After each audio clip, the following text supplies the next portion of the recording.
Buenas tardes, doctor. Hola, buenas tardes. ¿Cómo estás? Un placer de estar aquí con vosotros. Yo un placer verte otra vez, de estar aquí y poder hablar contigo de todas estas cosas que quiero poner encima de la mesa para que nos des tu opinión. Voy a presentar al doctor Bruguera, es el director del Centro Médico BM, Bruguera Menchón, jefe de la Unidad de Conductas Adictivas del Servicio de Psiquiatría del Hospital Vall d'Hebron y director también de programas asistenciales de salud mental y adicciones de la Clínica Galatea. ¿Es correcto, doctor? Es correcto. Bueno, yo quisiera hacerle la primera pregunta. Dice, ¿el comportamiento de sustancias, sea cual fuera, está relacionado con el trastorno? ¿Existe algún patrón para cada sustancia o son diferentes? A ver, yo creo que eso es una pregunta muy interesante para poner un poco sobre la mesa lo que es el consumo y lo que es la adicción. Y hay que entenderlo como como un triángulo, donde por una parte en un vértice está la sustancia, en otro vértice está el individuo y en otro vértice está la sociedad. Desde el punto de vista de si analizamos las sustancias capaces de generar adicción, nos encontramos con infinidad de sustancias depresoras del sistema nervioso central, sustancias estimulantes, sustancias que alteran la percepción. A ver, no todo el mundo, yo creo que también hay que tener en cuenta que no todo el mundo que va a consumir una droga va a desarrollar adicción. Hay gente que experimenta con ella en algún momento, podríamos hablar del que fuma un cigarrillo a los 15 años y no vuelve a fumar, o las personas que beben alcohol de forma moderada sin que eso represente un problema para su vida, la persona que toma una medicación porque lo requiere y no abusa de ella. Pero lo que sí que sucede es que entonces nos podemos ir a otro vértice, como es el individuo, y ahí si nos encontramos con un individuo que tiene de alguna forma una inestabilidad emocional, si hay algún aspecto de su vida que no funciona, es fundamentalmente de tipo psicológico, que hay ansiedad, que hay tristeza de forma constante, es probable que cuando entre en contacto con la sustancia encuentre una manera de mitigar, de reducir la intensidad del malestar. Y por tanto ahí ya empezamos a detectar un riesgo de que se pueda incorporar de una forma negativa el consumo de drogas, generando una especie de automedicación. Las drogas en aquel sujeto forman parte de una manera de paliar el malestar. Ese es terreno abonado para generar un problema de adicción. Si no lo he entendido mal, el estado emocional de un individuo es fundamental a la hora de consumir una droga. Exactamente. O una sustancia, hablemos de sustancias. Es decir, hay gente que te explica, gente que con la cabeza, digámosle, muy bien amueblada, que te explica, no, probé en un momento determinado una droga y me generó esa pérdida de control que yo la viví como negativa. En cambio, claro, donde más probablemente pueda haber el primer contacto con las drogas es en la adolescencia. Y por definición, la adolescencia es una etapa en la vida en la que no se puede esperar una gran estabilidad emocional, es una etapa de cambios. Hablando de adolescencia, ¿tiene mucho que ver lo que hemos ido, lo que hemos venido haciendo, cómo hemos crecido, cómo nos hemos desarrollado, cómo llegamos a ser personas adultas? ¿Tiene mucho que ver con luego lo que puede pasar a la hora de consumir cualquier tipo de sustancia? Con las drogas y con los trastornos mentales. Podríamos hablar de que cada vez más en medicina entendemos los trastornos como una intersección entre lo genético, lo hereditario y lo ambiental. Es decir, el hecho de tener en la familia antecedentes de problemas psiquiátricos o problemas adictivos hace más riesgo que los descendientes puedan desarrollar problemas. Doctor, le quiero hacer otra pregunta, también relacionada, es decir, con lo que usted acaba de decir. Entre los jóvenes de hoy ha cambiado las tendencias de consumo. Las nuevas drogas de diseño, como el cristal, se perciben como menos peligrosas, como el cristal y otras muchas que podíamos enumerar y una infinidad. ¿Por qué pasa esto? Yo, permítame, desde mi ignorancia, solo haber estudiado un poco y haber visto lo que pasó en los 70, los 80 y cómo hemos ido evolucionando, creo que estamos en un momento donde hay mucha más información, donde hay más tratamientos, donde hay más médicos, más doctores, más psiquiatras, más de todo, pero también hay más drogas en el mercado y las tendencias al consumo son tremendas. La gente cada vez consume más. Esa es la percepción que yo tengo. Cuando antes hablaba del triángulo, me faltaba describir algo que tiene que ver con eso, la sociedad. Y ahí observamos cómo a lo largo de la historia el ser humano ha utilizado las drogas. Pero por diversas circunstancias, de alguna forma han dejado paso unas a otras, han habido cambios sustanciales en el consumo y cuando se ha detectado un problema, probablemente se han tomado las medidas para atajarlo. Pero en el siglo XX yo creo que pasan cosas que las estamos viviendo de forma plena en este siglo XXI.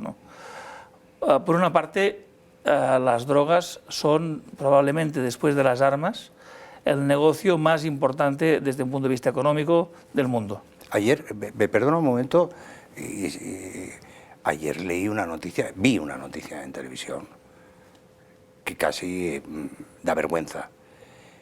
En dos puertos de Europa, en Rotterdam y en Amberes, en uno han entrado 40.000 kilos de droga y en el otro 110.000 en el año 2022. Esta no es una noticia alarmante, no, es peor. Yo creo que esto es una barbaridad, ¿no, doctor? Absolutamente, absolutamente. Y luego, cuando hablabas de que los jóvenes prueban más drogas, también hay que entender que en la misma óptica que la aparición de las grandes mafias de narcotráfico, los adolescentes pasan a ser sujetos tributarios de negocio. Sí, claro. Es decir, cuando tú y yo éramos pequeños, si teníamos un duro en el bolsillo para comprarnos una chuche, sí, eso ya era de cine. Sí, sí. En cambio ahora los jóvenes disponen de dinero, salen de forma relativamente habitual por las noches y por tanto son carnaza para esas narcotraficantes que de alguna forma introducen el inicio del consumo en esos espacios. Es una barbaridad. A mí me parece, doctor, que es una barbaridad. Es cierto que cada vez la gente, también hay gente mucho más sana y que le gusta hacer deporte y que sabe gestionar su vida. Pero el riesgo que estamos teniendo con los jóvenes, chicos, chicas, en nuestras calles y de rebote, es decir, con sus padres que tienen que sufrir este tipo de cosas, es una barbaridad. Aquí tengo un dato que dice que se ha incrementado un 250% los intentos de suicidio entre jóvenes y que las tasas de ansiedad y depresión han aumentado un 70%. ¿Qué relación tiene el consumo? Es decir, tiene el consumo de sustancias en este caso. ¿Qué relación tiene? Es difícil establecer una relación de causa-efecto. Quizás donde más fácil es establecer esa relación es con la pandemia. Es decir, sí que es verdad que ha habido ese incremento brutal de trastornos de conducta alimentaria, de intentos de suicidio, de cuadros de ansiedad, también de abuso de alcohol, de abuso de drogas. Yo creo que hemos de ser conscientes que la pandemia nos ha afectado a todos, a unos más que a otros, pero que a los adolescentes les ha hurtado 2-3 años de su vida fundamentales, donde la socialización es un elemento clave. Básico para ellos. Y de repente han tenido unas trabas enormes para poder relacionarse de forma adecuada. Por tanto, yo creo que también deberíamos entender que más que una causa que haya de consumo de drogas que haya provocado ese incremento de la prevalencia de trastornos mentales, probablemente deberíamos entenderlo en que se han creado unas situaciones anómalas para ese crecimiento. Y extremas para todos. Hemos visto ciudades vacías y luego ellos encerrados en casa. Eso me imagino que ha sido, bueno, como una bomba de relojería, ¿no? Desastroso, sí. ¿Qué relación tienen las adicciones con los trastornos mentales. Usted es experto en trastornos mentales. ¿Qué relación tiene directa? Es decir, la pregunta se la voy a hacer ya de un personal, muy personal. Yo he conocido gente a la que he querido ayudar, he conocido gente y familias que me han pedido ayuda para algunas personas, y he visto el deterioro, sobre todo mental, neurológico, es decir, en esas personas por el consumo. En otros no. ¿Por qué? ¿Por qué sucede eso? No resulta fácil dar una respuesta sencilla. Es decir, en primer lugar, la relación que existe entre los trastornos adictivos y los trastornos mentales es absoluta. Yo recuerdo que a mí me gustan las adicciones, trabajar con ellas desde el inicio. Cuando acabé la carrera ya sabía que quería trabajar en este ámbito. Pero desde el punto de vista de la salud mental, la psiquiatría se miraba a las adicciones como algo que no iba con ellos. Algo lejos, ¿eh? Esto muy lejos. Y que mejor no tenerlo en cerca. Y no tocarlo, sí, me acuerdo. Y yo creo que en eso ha ido cambiando de una forma absoluta. Y en estos momentos todo el campo de la salud mental entiende que las personas que tienen un trastorno mental tienen un mayor riesgo de abusar de las drogas, y las personas que abusan de drogas tienen un mayor riesgo de presentar trastornos mentales. Y ahora hablamos del concepto patología dual, sí, que es la existencia de ambos trastornos en un mismo sujeto, porque es lo más habitual. ¿Y qué sería primero, doctor? ¿Una cosa o la otra? ¿O no se puede determinar? A veces no queda claro. A veces no queda claro. A veces sí que te das cuenta que alguien empezó a tomar drogas y apareció un trastorno psiquiátrico, pero resulta difícil si fue la causa o fue el trampolín o fue el desencadenante. Claro. Todas estas situaciones, usted trabaja con familias, trabaja con muchísimas personas.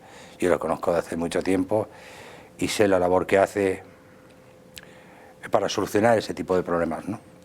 ¿Cómo les afecta a los amigos y a la familia, a la gente que tienes en casa, a su mujer, a su marido, a sus hijos, a sus padres, a sus seres queridos?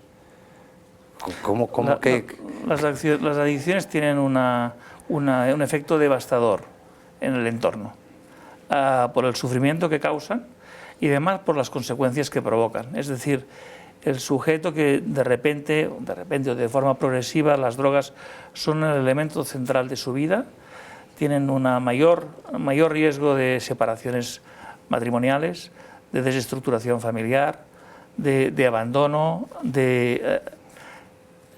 quizás podríamos hablar de que en el punto límite hay algunas personas que acaban en la calle. Y cuando en estos momentos trabajamos con sin techos, con personas sin techo, sí, nos encontramos que la cantidad de personas con trastornos mentales y adicciones es enormemente superior que en población general. Y eso tiene que ver con ese prolongado consumo de drogas que ha ido separando de todo el entorno normalizado de su vida. Es que la verdad es que cuando piensas en la familia, en tus hijas, en total, y pensar que hay gente que no se puede parar y que no se para, y que es capaz de, se lo digo como es, porque lo hemos visto en muchos casos, robar a sus padres, pegarles, o pegar a su mujer, o maltratar a sus hijos por consumir, es la consecuencia de tomar sustancias y de tener un trastorno que luego ya puede ser crónico. Usted ha hablado de gente sin techo. Cuando están ahí sin techo, el trastorno ya entra en una fase crónica, es decir, definitiva, prácticamente irrecuperable.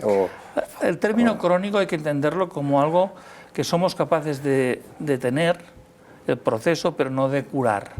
Y eso es algo que siempre insistimos mucho, ¿no? Eso me llama la atención, detener y no curar, ¿no? Es decir, cuando tratamos a una persona con un problema de adicciones, lo que tenemos que conseguir es que entienda que va a vivir en una sociedad que se droga, pero él debe ser muy exigente. Claro. Y para él la única opción es la de drogas cero.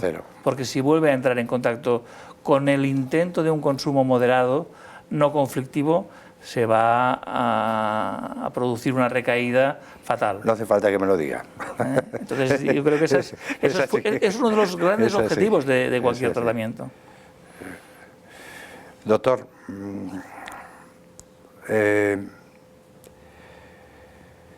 es una situación difícil, ¿no? Pero cuando alguien está consumiendo,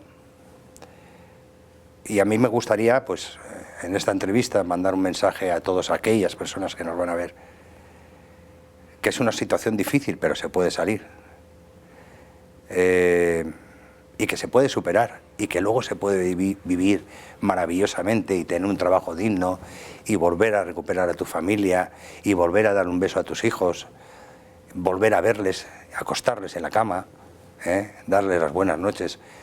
Y me gustaría, para ir acabando esta entrevista, que usted me dijera, usted tiene más experiencia y ha tratado a más gente, que esto es posible.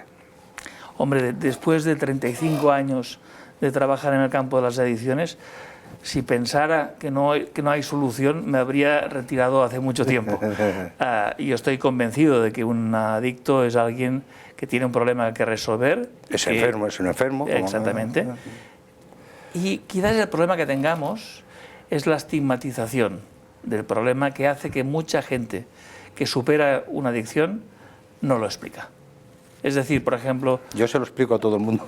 ¿No? Y por ejemplo... Siguiendo las recomendaciones. Y además tú no sabes la ayuda que representa para un adicto oír que alguien te explica que ha vivido en primera persona esa situación y que ha sido capaz de resolverlo. Eso genera lo que nosotros consideramos como fundamental, que es la motivación. Claro. Encontrar motivación para buscar soluciones, para pedir ayuda y para luchar por la vida.